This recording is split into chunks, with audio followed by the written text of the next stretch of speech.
ଏହି ଭିଡ଼ିଓରେ ଦେଇଥିବା ମୁଁ କିଛି ଇଜି ଟ୍ରିକ୍କୁ ଫଲୋ କରି ଯଦି ଆପଣ ଶାଗୁ ବରା କରିବେ ତେବେ ଆପଣଙ୍କ ଶାଗୁ ବରା ପୁରା ପରଫେକ୍ଟ ହେବ। ତାହେଲେ ଆଜି ଚାଲନ୍ତୁ ବନେଇବା ଶାଗୁ ବରା। ନମସ୍କାର, ମୁଁ ମୋ ୟୁଟ୍ୟୁବ୍ ଚ୍ୟାନେଲ୍ ସିଜନ୍ସ ଆଣ୍ଡ ବାଇଟ୍ସରେ ଆପଣମାନଙ୍କୁ ସ୍ୱାଗତ ଜଣାଉଛି।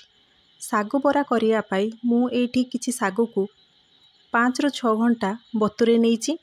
ଶାଗୁ ବତୁରି ସାରିବା ପରେ ତାକୁ ଭଲସେ ଧୋଇ ନେବେ। ତାର ଧଳା ପାଣିକୁ ଭଲସେ ଧୋଇକି ବାହାରକେଇ ଦେବେ। ଦେଖିବେ ଯେମିତି କିଛି ପାଣି ନଥିବ। ଶାଗୁ ବରାରେ ପକାଇବା ପାଇଁ ମୁଁ ଏଠି 2ରୁ 3ଟି ପିଆଜକୁ ଟିକ୍ ଟିକ୍ କାଟି ନେଇଛି। ତା ସହ ଅଦା ଓ 4ରୁ 5ଟି କଞ୍ଚା ଲଙ୍କାକୁ ଖଦଡ଼ ବାଟି ସେଇଥିରେ ପକାଇଛି।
ଶାଗୁ ବରାକୁ ବାଇଣ୍ଡିଂ ଦେବା ପାଇଁ ମୁଁ ଏଠି 5ଟି ଆଳୁକୁ ସିଝେଇ ନେଇଛି। ଆଳୁକୁ ପୂର୍ଣ୍ଣ ରୂପରେ ସିଝେଇବେନି, ଆଳୁକୁ ଦର ସିଝା ରଖିବେ, ଯାହାଫଳରେ କି ଆମ ଶାଗୁ ବଡ଼ା ଗୁଡ଼ାକ ପାଣିଆ ହେବ ନାହିଁ। ମୁଁ ଏଇଠି କିଛି ଆଳୁକୁ ଗ୍ରେଟର ସାହାଯ୍ୟରେ କରି ନେଇଛି। ତା ସହ ଆପଣ ଚାହିଁଲେ ତାକୁ ସ୍ମାସର ସାହାଯ୍ୟରେ ମଧ୍ୟ କିମ୍ବା ହାତ ସାହାଯ୍ୟରେ ମଧ୍ୟ ତାକୁ ଚକଟି ପାରିବେ।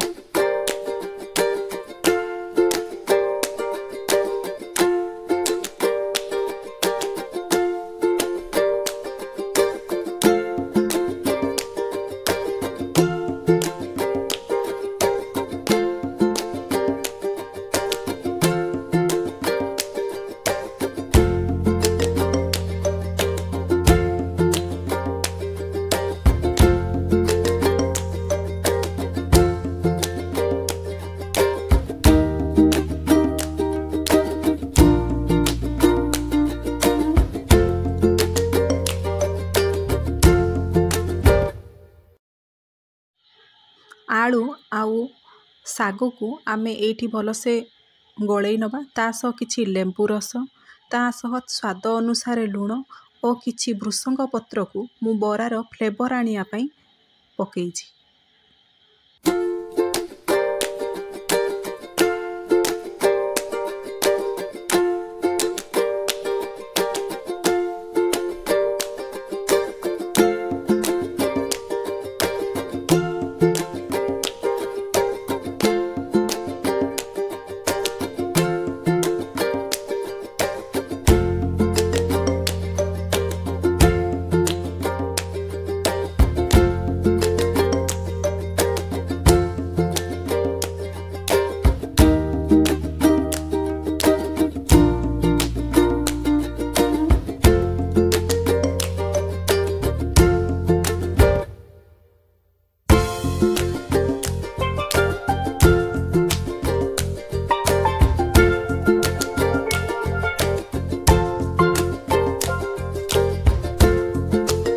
ଏବେ କଡ଼େଇରେ ତେଲ ଗରମ କରିବା।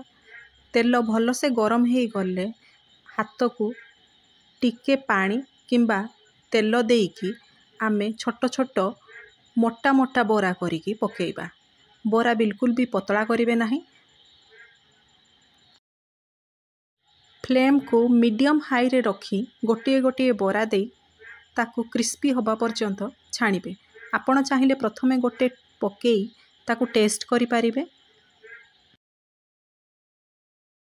गोटे बरा प्रथमे पकई आपण कड़े देखिपारे जमीक ताहा कड़े लगे जदि कड़े न लगी ताहा तेल रे भासिला आपण जानिबे जे बरार पाग ठीक होईछि। जदि तेल रे भासिला नाही आउ ताहा कड़े लगिला आपण सेई पागरे किछि सुजी मध्य मिसेइकी छाणी पारिबे। सुजी को मिसेबार परे किछि समय आपण ताकू छाड़ी देबे तापरे छाणीबे। एइठी आपण देखंतु सागु बरा गुड़िक बिल्कुल भी कड़े लगी नाही आउ ताहा तेल रे आसी भासुछि। सागु बरा गुड़िक क्रिस्पी करिबा पाखापाखि गोल्डन ब्राउन कलर हो गला परे ताकू भल से तेल रु छाणीकी बाहर करी आनी पारे।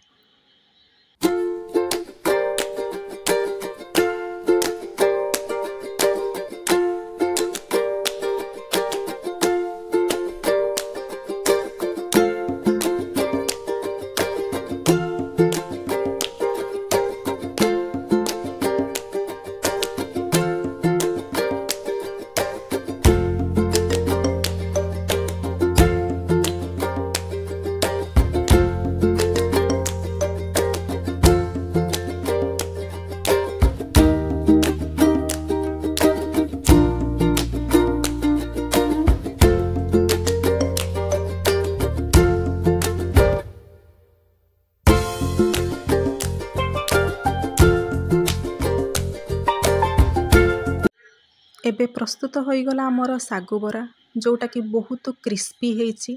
वर्षा दिनिया पाग को आमे तो बिरी बरा बनाते थरे सागु बरा बनै कि खाआंतु निहाती भल लागिबो। भिडियोटी को फुल देखिथिबा पई धन्यवाद। भिडियोटी भल लागिथिले लाइक शेयर एंड सब्सक्राइब करिवे।